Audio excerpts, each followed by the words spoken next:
Okay, Bismillahirrahmanirrahim. Assalamualaikum warahmatullahi wabarakatuh. My name is Al-Fath Putra Armen and I'm from 5E class, and my student ID is 12322040165. Okay, so today in this video I'm going to present or share my analysis from two sociolinguistic case. So the first case is about code switching in an English class.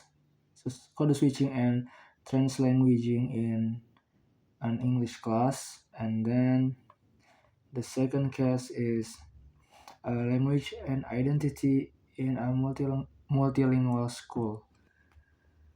So without any further ado, let's start with the first case. So the case study is about code switching and translanguaging in an English class. So in Bandung classroom, an English teacher start the lesson using English, and then he switched the language to Indonesia because he saw the student confused. So this is about code switching or translanguaging. So according to Woodhouse and Fuller 2021, code switching refers to the alternation between two or more languages or varieties within a single conversation. It can be situational, based on context, or metaphorical, based on meaning and function. Meanwhile, translanguaging, as defined by Garcia 2009, views multilingual speakers as using their entire linguistic repertoire flexibly, I mean, so not as separate systems, but as an unified communication research. So now let's see my analysis. So for me, the teacher switch from English to Indonesian function as facilitative code switching, which helps clarify meaning and reduce cognitive load for students, so students can understand the language more clearly. That's first.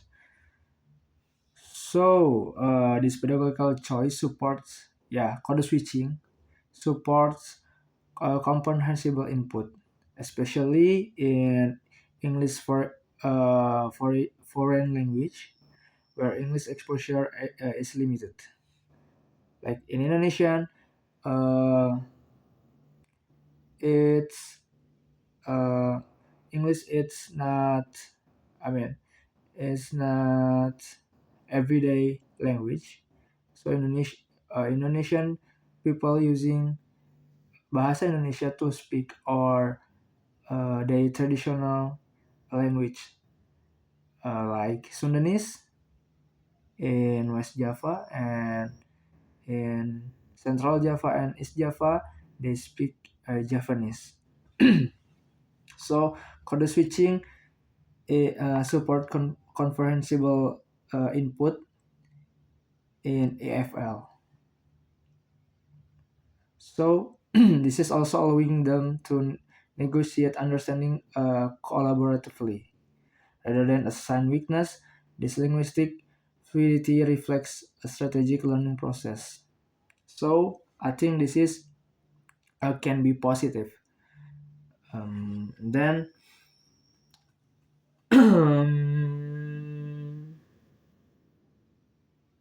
yeah, I also want to share empirical research by Setiawan 2019 shows that Indonesian students use local language to scaffold English learning. So they mixed a language between English and uh, their local language. Then, mm, yeah, this is demonstrating that translanguaging promotes engagement and comprehension. So student can more comprehensive when he um use a local language also to learn English. So missing language will be viewed as a valuable research rather than interference. Okay, now the implication for the teaching. Teacher in multilingual Indonesian classrooms should adopt the translanguaging pedagogy, which legitimize students' use of multiple language as part of learning. Instead of enforcing English only, that can make students confused or um, what is uh, shy to talk with English, and anxiety maybe also. So translanguaging, it's good for, yeah, for students. By doing this, teacher promote linguistic confidence and deepen understanding while respecting local identities. Now let's move to the case number two, language and identity in multilingual school. So at a senior high school, this is the case in West Java. Students from diverse ethnic backgrounds participate in English Day. Some students confidently speak English, while others feel embarrassed or are mocked for sounding too English. Sundanese speaking students admit feeling uncomfortable using full English, but uh, acknowledge its importance for practice. So, this case involves language and identity as well as language ideology. Then, English Indonesian often carries symbolic power. It represents global mobility and education, but it can also create tension between local and global identities. Language ideology, according to Spolsky, 2004, refers to shared beliefs about language and its users, often reflecting social hierarchies. So now let's move to my analysis. So I see the students' discomfort reflects a linguistic identity conflict, balancing pride in local culture with the perceived uh, prestige of English. Those who mock English sounding peers express. Yeah. Uh, Sorry. Now, does who mock English sounding peers express resistance to linguistic hierarchy? So, the unequal confidence among students also mirrors Bordy's linguistic capital theory.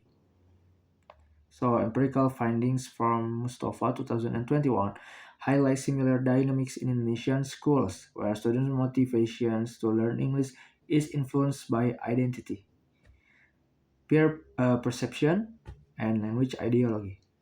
Recognizing these factors help teachers create an inclusive space that values both global and local linguistic identities.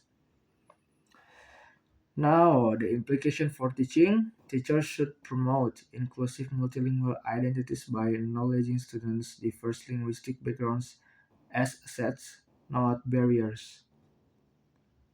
Practical strategies include using culturally relevant materials, inviting coordination in classroom communication, and celebrating students' linguistic diversity. Teachers can emphasize that using English does not mean abandoning local identities. Rather, it represents additive bilingualism where both global and local language coexist harmoniously like that. So English and local language or the identity is uh, both good. Teachers should promote this. So let's move to the comparative reflection. So both case A and case B reveal the social complexity of English teaching in multilingual Indonesia, while case A highlights the pedagogical role of code switching and translanguaging. Uh, Case B focuses on identity and ideology. In both, language use is deeply connected to emotion, power, and belonging. A key similarity is that both cases challenge the monolingual norm in English classroom. In both, English functions not as replacement but as an addition to local linguistic repertories. However, they differ in focus. Case A concerns how multiple language facilitate learning, while Case B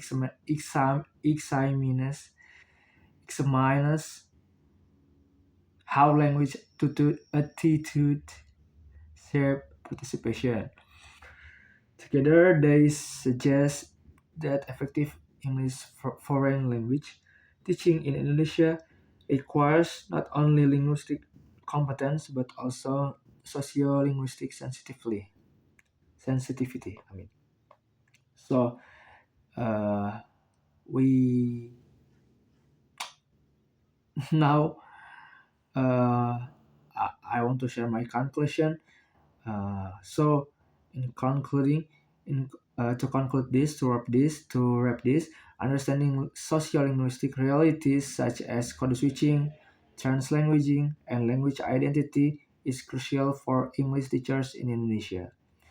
These phenomena are not problems to be fixed, but opportunities to make learning more inclusive and meaningful.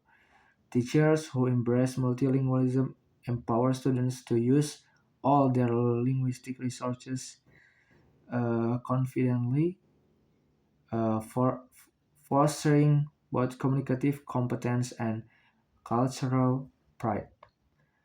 Ultimately, sociolinguistic awareness helps educators create classrooms that reflect the authentic multilingual experience of Indonesia's society. Maybe that's all for me. Thank you so much. Wassalamualaikum warahmatullahi wabarakatuh.